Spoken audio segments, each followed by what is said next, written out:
Apa khabar semua? Aku pun dah lost kawan dah hari ni, hari yang keberapa PKP. Kadang-kadang orang kata apa lah, hari apa pun aku dah tak ingat. Tapi hari ni aku ingat hari Sabtu. So hari ni aku nak share tentang orang kata apa lah, kelebihan bersyukur. Ataupun syukur tu boleh menjadikan kita lebih kaya. Lebih kaya in terms of bukan wang ringgit, tapi lebih kaya dengan kita rasa kita orang kata apa, kita dapat menikmati nikmat tu dengan lebih bermakna lah, insya-Allah. Tapi apa yang aku cerita ni semua ni orang kata apa, daripada perspektif akulah. Aku tak masuk lebih mendalam dari sudut agama lah. Aku tak ada keluar hadis, aku tak ada keluar ayat Quran lah, pasal tu bukan bidang aku kan. Aku pun tak pernah ingat lah hadis kan, jadi isu pula kan. So yang first kali, syukur yang aku nak sentuh ni daripada sudut apa yang kita alami sekarang. So aku tengok dalam media sosial banyak yang ada yang mengeluh, ada yang komplain, bukan korang lah, orang lain lah kan. So dalam hidup kita ni, macam aku cakap dalam previous aku punya video, ini pendapat aku ini pendapat aku. So apa yang jadi, setiap benda yang jadi dalam hidup kita ni akan ada dua perkara yang datang. Satu ujian dan satu nikmat. So kita kena tengok mana kita nak fokus. Bila kita fokus pada ujian, benda tu kita akan rasa beban lah. Kita akan rasa susah. Dia akan boleh menjadikan kita down lah. So hari ni aku nak ajak korang untuk kita sama-sama tengok pada hikmah di sebalik PKP. Supaya kita tak down lah. Yelah, duduk dalam rumah, tak boleh nak keluar. Keluar boleh, tapi hanya dengan alasan yang kukuh dan urusan kecemasan lah. So first kali pada aku, ni kisah aku lah, pasal aku tak tahu kisah korang kan. So aku cerita daripada sudut aku lah, daripada sudut pengalaman aku. PKP ni banyak hikmah dia. Satu yang aku nampak lah, kita banyak masa, yang first kali kita banyak masa untuk kita muhasabah diri tau. So sebelum ni macam kita tak ada masa untuk, kita sibuk dengan kerja kita sibuk dengan meeting, kita sibuk dengan nak siapkan assignment ke kalau student kan. Tapi dalam masa PKP ni, Allah bagi kita masa yang mana semua urusan perniagaan kita terhenti. Memang kita nak buat pun tak boleh. Ada yang boleh kan, tapi aku bercerita daripada perspektif aku lah. So kita memang kita banyak masa. So kita gunakan masa ni untuk kita muhasabah diri. Contoh dalam pada keadaan kita tak boleh nak keluar ni, kita lebih menghargai erti kebebasan, yang mana selama kita tak betul-betul mensyukuri erti kebebasan tu. Contoh macam aku kan, sebelum ni kita mengeluh kalau kita nak kena keluar kan. Oi, jauh lah, panas lah, hujan lah. Tapi sekarang kita rasa macam, aku nak keluar tapi dah tak boleh lah. Macam tu. Macam aku, daripada sudut kekeluargaan pun kan, sekarang mak aku ada kat Gombak, kat rumah kakak aku. Sepatutnya aku boleh pergi untuk orang kata apa, untuk jumpa, untuk bersilaturahim kan. Tapi tak boleh, walaupun dekat. Hanya boleh call, hanya boleh orang kata apa, video call, boleh dengar suara, tapi tak boleh nak pergi. Nampak tak? Macam kita akan lebih rasa, kenapa ni kan? So mungkin selepas benda ni berakhir, ikatan tu akan jadi lebih kuat lah. Akan jadi lebih kuat, kita akan menghargai setiap detik yang kita ada bersama parents kita, bersama anak-anak kita. Allah nak tunjuk kat kita, tak ada benda yang kekal dalam dunia ni. Selama ni mungkin kita tahu memang tak ada yang kekal dalam dunia ni kan.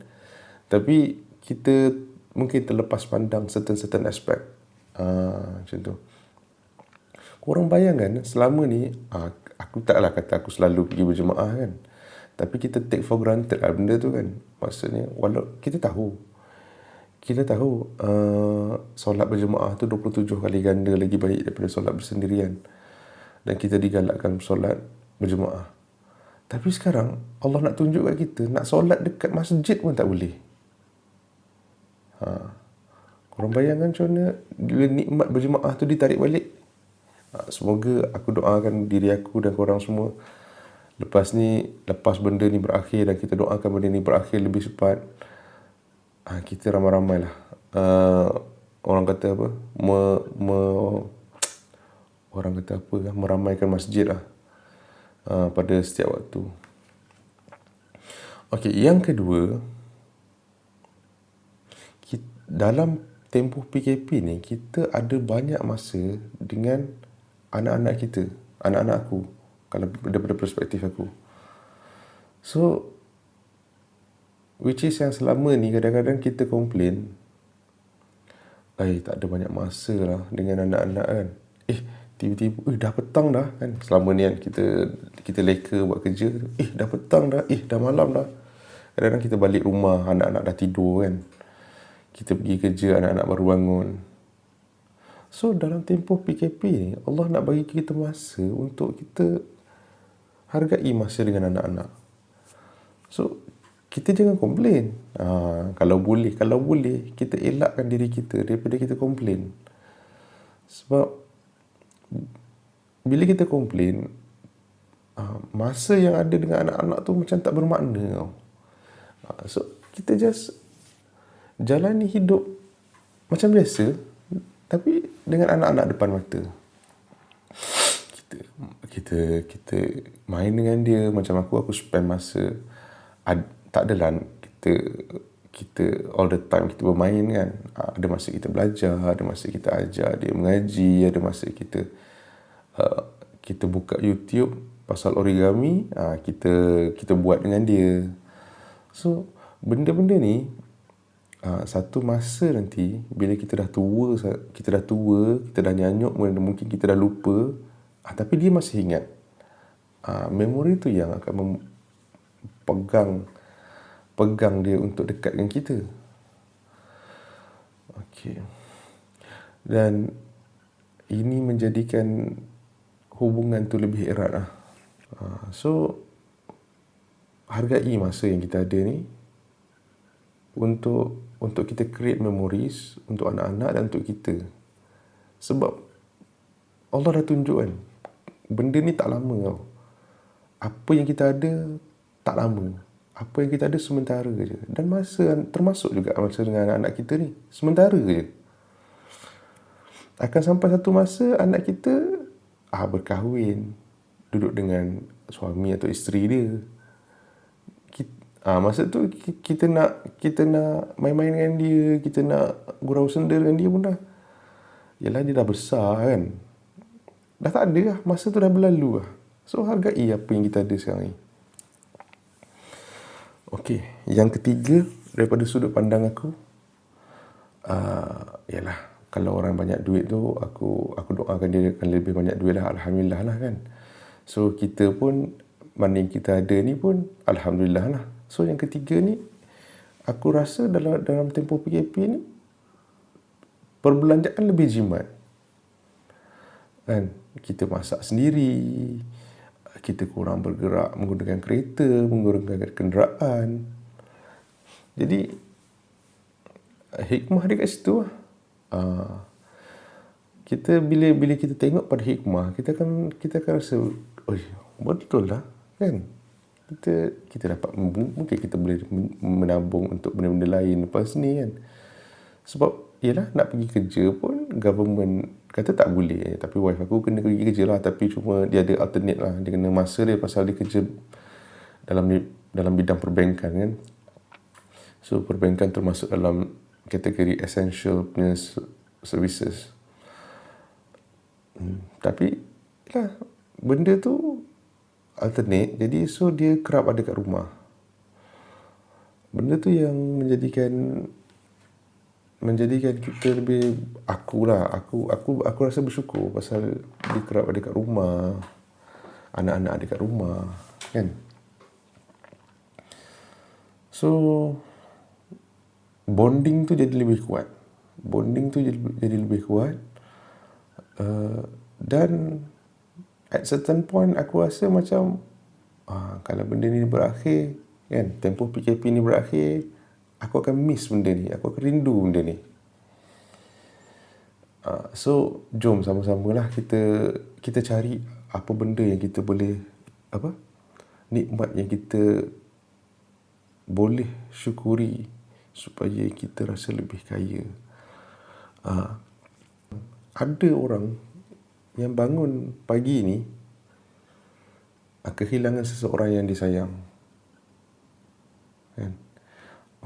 Aku pernah baca kat Facebook kan, di saat kita bangun dan bernafas pagi ni, ada orang pagi ni menghembuskan nafas yang dia yang terakhir.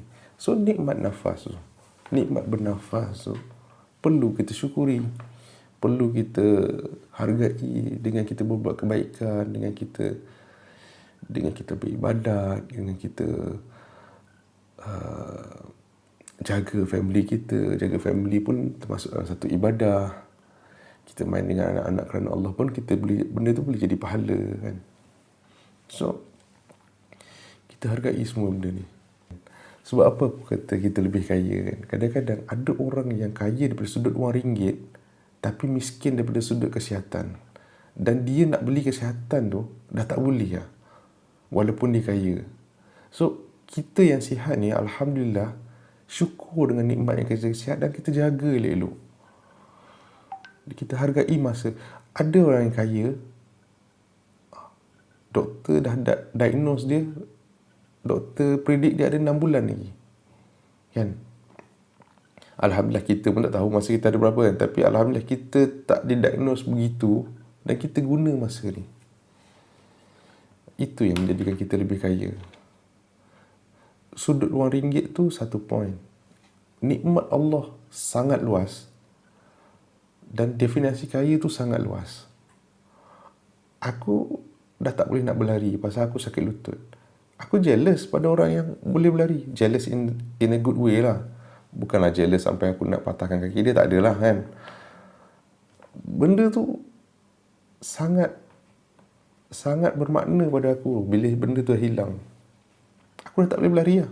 Sebab aku berlari, hentakkan lutut tu menjadikan aku boleh terjatuh, aku sakit. So guys, aku harap kita sama-sama bersyukur kan. So korang tulis komen kat bawah apa yang korang rasa bersyukur hari ini dan hari seterusnya. Mungkin ada yang aku terlepas pandang dan aku boleh bersyukur dan korang dapat pahala untuk benda tu, insyaAllah. Okay guys, aku rasa perkongsian aku setakat ni, aku tengok dah 17 minit dah. So aku akan cut video ni supaya dia pendek ya, insyaAllah. Alright guys, thank you, bye. Assalamualaikum.